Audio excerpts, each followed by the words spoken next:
39 minutes past the hour. Joining us again on the Sunrise Morning Show is Aram Hamparian. He's Executive Director of the Armenian National Committee of America, which is online at ANCA.org. He's an advisor to In Defense of Christians. Aram, welcome back. Thank you so much. Now, there's been a lot of back and forth about who's to blame for a failed ceasefire between Armenia and Azerbaijan. Can you tell us what's going on right now? Sure. Armenia, as your listeners may know, is a small Christian country. In fact, the first nation to adopt Christianity as a state religion in the year 301. About 3 million people, landlocked, blockaded, a genocide survivor state, emerged from the Armenian genocide of a century ago, and is surrounded to its east and west by about 100 million enemies. Turkey to the west and Azerbaijan to the east, and they have huge militaries, huge economies, very large populations, and they have just been relentlessly attacking Armenia, trying to finish what they started 100 years ago, which is to just get rid of this Christian presence in that part of the world and to connect the two parts of the Turkish world as part of their, ambitions for the region.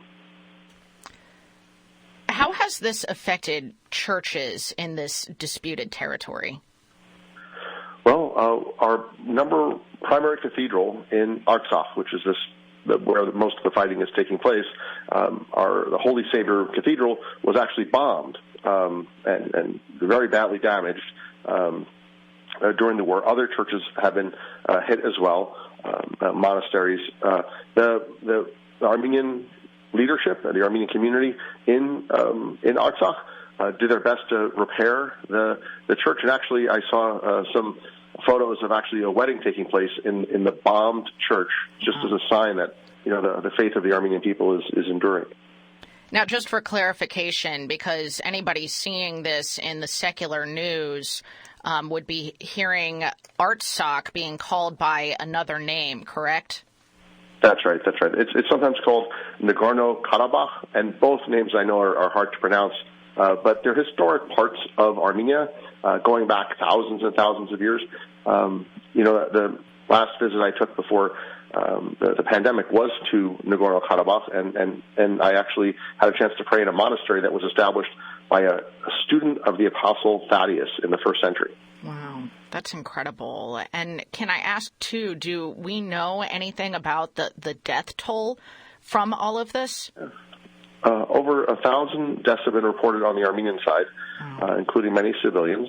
The Azerbaijan doesn't report its casualties, I think because they realize that the population might rebel against the leadership in Azerbaijan if they did release the casualties, which apparently are multiples of that figure. It's a tragedy. Every person who's killed in this conflict, Armenian or Azeri, is a victim, though, of Azerbaijan's ambition to impose their foreign rule over this free people. This is, a free Christian nation that's been around for thousands of years, and Azerbaijan wants to bring them under its control, but that's just a death warrant. That is an absolute death warrant. If we've learned anything over the last 10 years with all the crises and with ISIS and Iraq and Syria, it's that the fate of a small, at-risk Christian population placed under a hostile foreign power, that's just a recipe for genocide. Well, we know that In Defense of Christians has been very much focused on this dispute and this tragedy, as you called it, most definitely a tragedy. And so we know from previous conversations that Turkey and Russia are backing Azerbaijan in this. What is sort of the state of the international community? Where do the big players fall in terms of who they're with in this dispute? Well, just this past weekend, President Trump's team, including his national security advisor and Secretary Pompeo, spent 3 days negotiating a ceasefire, and it took effect, about a day ago, and Azerbaijan broke it within minutes of it going into effect. The same happened with agreements that brokered by the Russians. Erdogan has insulted and told Erdogan, the leader of Turkey, has told the leaders of France, the U.S., and Russia he doesn't care what they say. He doesn't care what they think. He doesn't care what agreements exist or don't exist. He's just going to prosecute this war until he's conquered this Christian land. Wait, did I have that wrong? Russia is actually on Armenia's side here?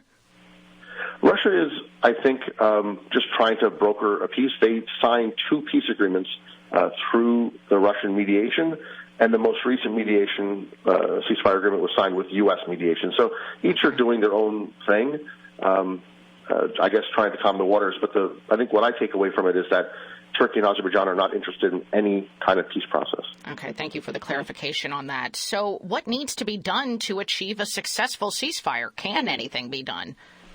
Well, Azerbaijan and Turkey need to feel there's some accountability, because right now they just do whatever the heck they want. They do, visit holy hell on all sorts of civilian populations, launching cluster bombs.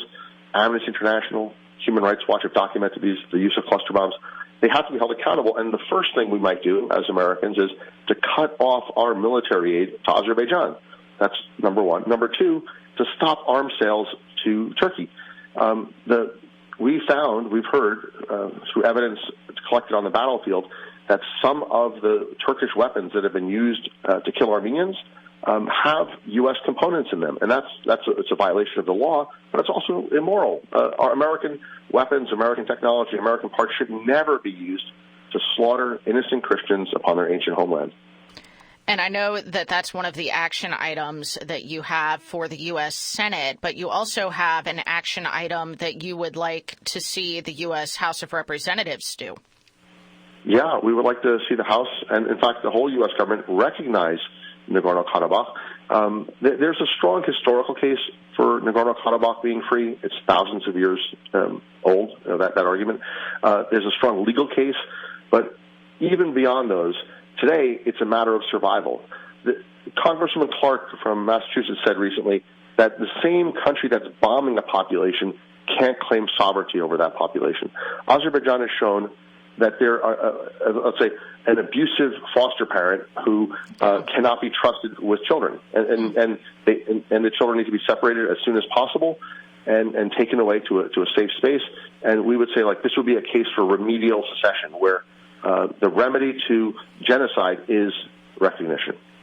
Aram, how can listeners get involved, make their voices heard in this? One place they can go is to ANCA.org.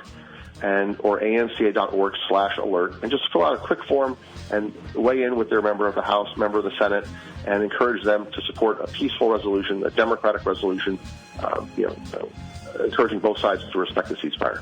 ANCA.org, that stands for Armenian National Committee of America. And we've been talking to Aram Hamparian, the executive director of that organization, also an advisor to In Defense of Christians, which is online at indefenseofchristians.org, where you can also get more information about